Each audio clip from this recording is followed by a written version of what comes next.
Let me say, our point of view is don't count too much on TV. Of course, TV is important, but one way to look at these systems is really they are mobile broadband systems, and there is much more that can be done on top of TV. Now, being this a totally new paradigm, let me just spend 2 words on how we are approaching totally new technologies and projects. There is a traditional way that is to pretend to know what the customer wants. There is a new way that is to ask the customer what he wants. And this is exactly what we are doing. We launched, Telecom Italia launched an operation that we called Next.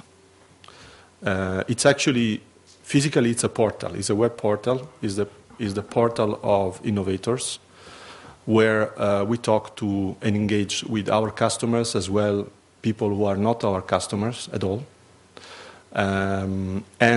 We engage them in a number of ways. We ask them to cooperate with us to develop new services in beta. So every new service that we believe can take advantage from this program, we bring this in the next test bed, let's say, and we start cooperating with our customers to define, refine, design, and get a lot of insight of how we can exploit the new propositions. Now, I think that one of the things that is emerging is that, of course, the people have a lot of things to say to us. No, we are doing it. This has been done traditionally by a company of a size which has been typically smaller than the dominant telecom operator. But we asked ourselves, is there any reason why we shouldn't do it? There is no reason, so we did it.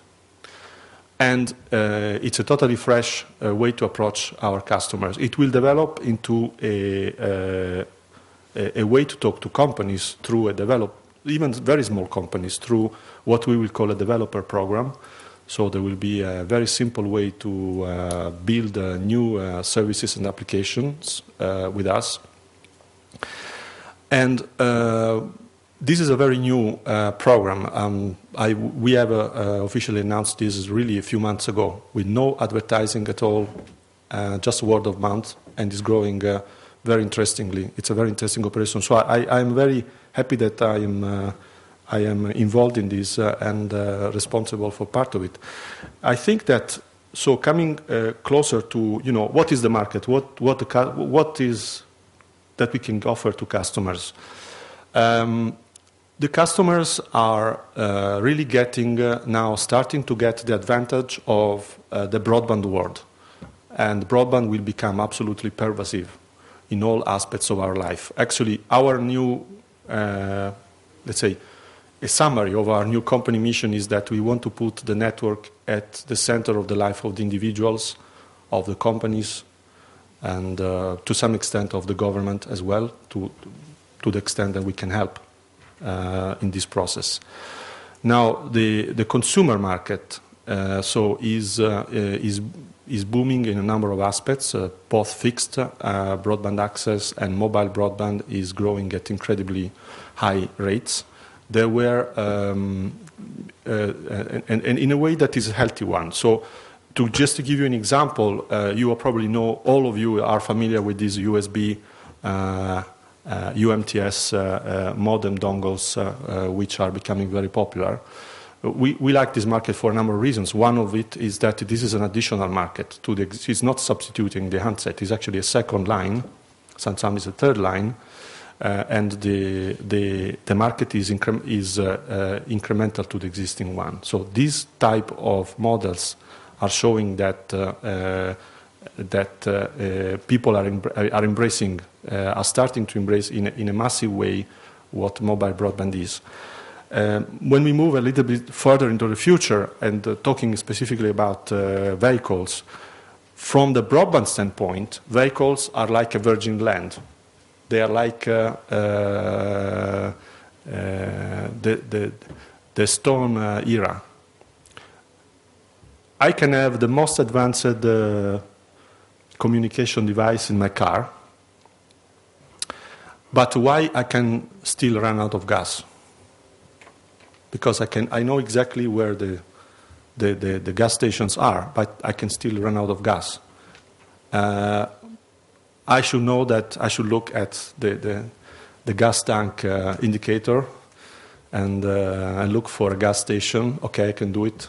But if you translate this paradigm into what's happening in the telecoms world, we can make many examples, but let's say that the car is just not connected today. Simple. So I think there is a lot of things to do in the car as an environment, and we are doing some things. Some of these things we are doing together with our partners. Back to what I mentioned before as an ecosystem approach. We don't pretend we know what the car is, how it works, how we should approach this. We know what our business is. We can do some of it, but not all of it. On top of the services that can build for the car as it is, as a machinery, if you want, I think there is a lot of things that can be done for those who use the car. And again, coming back to the fact that we don't have to rely on those white spaces, and the economics are very important. Let me give you an example. I mean, I can think about in the future you go to a gas station while you fill the gas tank. There is a very, very high-speed connection, over 100 megabits per second, that fills your car with media. And this is broadcasted through the petrol station roof. This is a scenario we are analyzing. It can be done. Of course, it can be done. But the question is, what is the cost? You have to do it for every gas station.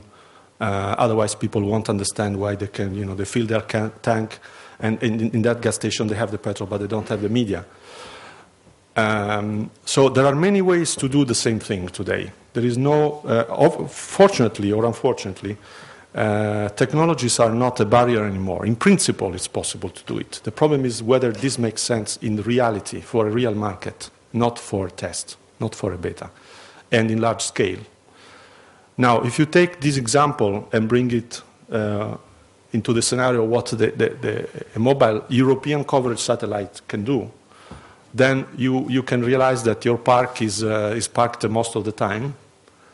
More than 50% of the time is there, doing nothing at all. So there are a number of things that can be done. The other scenario, just to give you an example of things which are very different from what it is today. I am on the internet. I'm buying some music for my iPod, and I have the music on my iPod. Yes, of course, I can go in the car, find what is the port, connect the iPod to the car, try to find out how can I get the audio out of the iPod into the car system, and so on and so forth. So I'll do it because I'm an engineer, and it's fun. But 90% of the people, I'm not sure they will do it. So think about something totally different. The people starts to understand what the net is, the network is. So I'm buying my music on the network, and the moment I get my music downloaded to my iPod, my car is synchronized through the network with the same piece of music I got on my iPod. So when I go in the car, I don't need to bring the iPod because there is the network. Again, this is an example, very simple, of something that has a lot of value for people who start to understand the value of the network. And they don't want to learn twice the same thing. They just want to do it once. The car is just another environment. We will have the digital home, we will have the digital office, and we will have the digital car.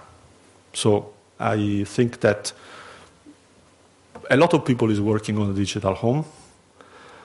A lot of people is working on the digital office. Of course, this is all where it all started. I don't know so many people are working on a digital car, frankly. Not so many, but everybody. So we can try. But we can try. Okay. Okay, thank you.